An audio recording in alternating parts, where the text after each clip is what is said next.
عمرك وصلتي لنص الشهر وسألتي نفسك الفلوس راحت مني فين؟ صرفتها في ايه؟ انا فضلت 10 سنين كاملة اقول ان الدخل بتاعي هو اللي قليل، وان انا كمان بصرف كل الفلوس اللي معايا حتى اخر الشهر مش بلاقي اللي انا اوفره او اللي انا اشيله على جنب عشان ينفعني. بس النهارده بقى هقولك سر او اهم حاجة هتعمليها ان شاء الله باذن الله. اخطاء هنصححها، هم 5 هنصححهم مع بعض، وان شاء الله هتغيري حياتك وهتخلي الفلوس تفيد، وكمان هتوفري ان شاء الله باذن الله مبلغ كبير. اول غلط انا كنت بعمله، كنت ما بكتبش المصاريف بتاعتي. يعني ايه؟ يعني انا دلوقتي خدت 3500 جنيه، بروح اقوم مشتريه الحاجات اللي انا عايزاها.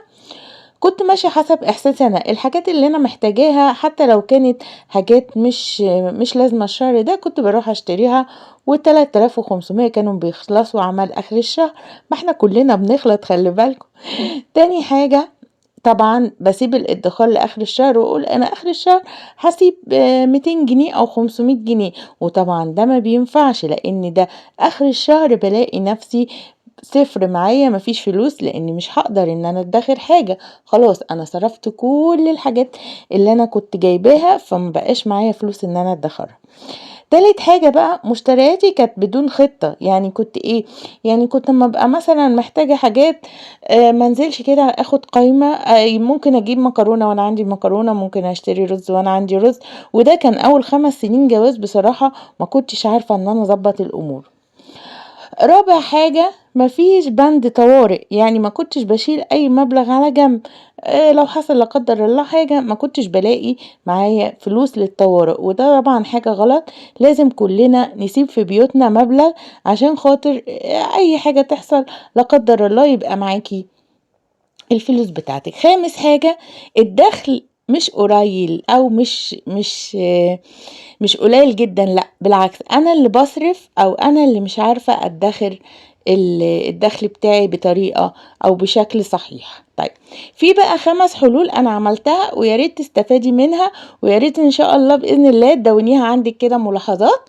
اول حاجة، انا بكتب كل حاجة دلوقتي زي ما انتوا شايفين كده، بمسك كراسة، اي حاجة، اجندة، اي حاجة ليا خاصة بيا انا، وبعدين بكتب فيها كل حاجة انا عايزة اعملها. سواء ان انا هعمل جدول، سواء ان انا عايزة اشيل مبلغ معين كل شهر. المهم ان انا هوفر معايا مبلغ، مش هسيب نفسي كده ان انا بصرف حسب احساسي وبس. تاني حاجة، بوفر اول الشهر مش اخر الشهر. يعني لو انا عايزة اسيب 500 جنيه الشهر ده، فانا هاخد من 3500 500 جنيه واشيلهم على جنب.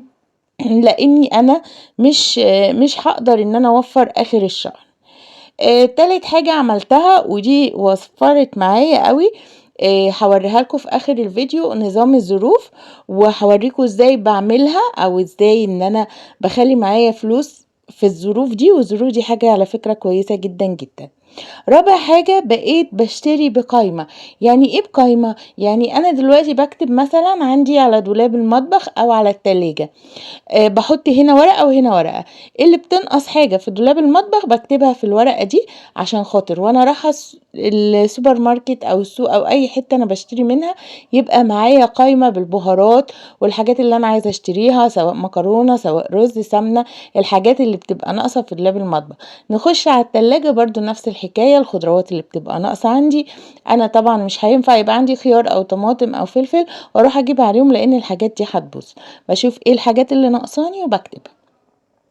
خامس حاجة بقى، بقيت بعمل جدول بسيط او منيو الاسبوع او ميزانية زي الموجودة في القناة عندكم. بقسم فيها 7 ايام، ال7 ايام دول هاكل فيهم ايه. وطبعا بناء عن ال7 ايام دول انا بشتري مشتريات الاسبوع بتاعتي. لاني مثلا لو انا الاسبوع ده مثلا هعمل مكرونة، هعمل كشري، هعمل فاصوليا ورز، هعمل قلقاس، هعمل سبانخ، الحاجات دي انا بجيبها طول الاسبوع واشيلها في الفريزر، بحيث ان انا كل يوم اطلع حاجة واعملها وما بقاش شاغلة دماغي الحمد لله طول الاسبوع. وخلي بالكم خطة الاسبوعية دي بتبقى خطة جميلة. خلاص. طيب، زي ما انتوا شايفين كده، دي كده كانت 5 حلول لل5 اخطاء اللي انا كنت بعملها. بصراحة قعدت اعمل النظام ده 10 سنين وبعد كده قعدت 8 سنين بقى دلوقتي انا بعمل اللي انا بقول لكم عليه ده، الحاجات الصح بقى. يعني قعدت 10 سنين اعمل حاجات غلط، وبعدين 8 سنين بقى استوعبت اللي انا كنت بعمله، وبعدين بدأت ان انا اعمل ال5 حلول اللي انا قلت لكم عليها. طيب نظام الظروف ايه؟ طبعا انا بشوف الدخل اللي معايا زي ما انتوا شايفين كده. اي مبلغ طبعا معاكي ميزانية حسب الميزانية بتاعتك، سواء كانت مثلا 5000 4000 3000، هتمسكي الظروف بتاعتك. بصي حسب ما انتي تقسميها. انا اول حاجة عاملة ظرف للادخار، وظرف المصروفات النور والغاز والمية والايجار، وظرف للخزين كمان، لاني ساعات ببقى عايزة اخزن، ظرف للاقساط لو عليا قسط، ظرف للطوارئ عشان الطوارئ دي اهم حاجة على فكرة. بحوش بقى يعني حسب ما انا عايزة. مثلا لو انا عندي النور والمية، طبعا كل واحد عارف هو بيستخدم نور ومية وغاز قد ايه، فبيتشيليهم في الظرف ده، وطبعا مش بنفتحهم، بنخليهم لغاية ما ندفع الحاجات اللي علينا، ولو فاضت حاجات فيهم انا بخليها للشهر اللي وراه. الطوارئ وده اهم ظرف، لو تشوفوا ان هو الظرف بصوا مستهلك مني، لان انا كل شهر لازم اشيل فلوس للطوارئ. لو مفيش اقساط ممكن احط بدلها 100 جنيه، ولو مثلا يعني لو مفيش ايجار برضو حطي 100 جنيه على جنب. يعني لو انتي عايشة مثلا في شقة ملكك او حاجة، حطي برضو مبلغ للايجار وشيليه على جنب، هيوفر معاكي كتير، بحيث لو احتجتي حاجة هتاخديها منه. برضو نفس الحكاية زي ما انتوا شايفين، انا مع الايجار مثلا انا ما عنديش ايجار او ما عنديش قسط، فانا هحط مثلا المبلغ 200 جنيه او 100 جنيه على جنب. صدقيني الحاجات دي هتنفعك كتير كتير كتير كتير قوي معاكي في المصروف.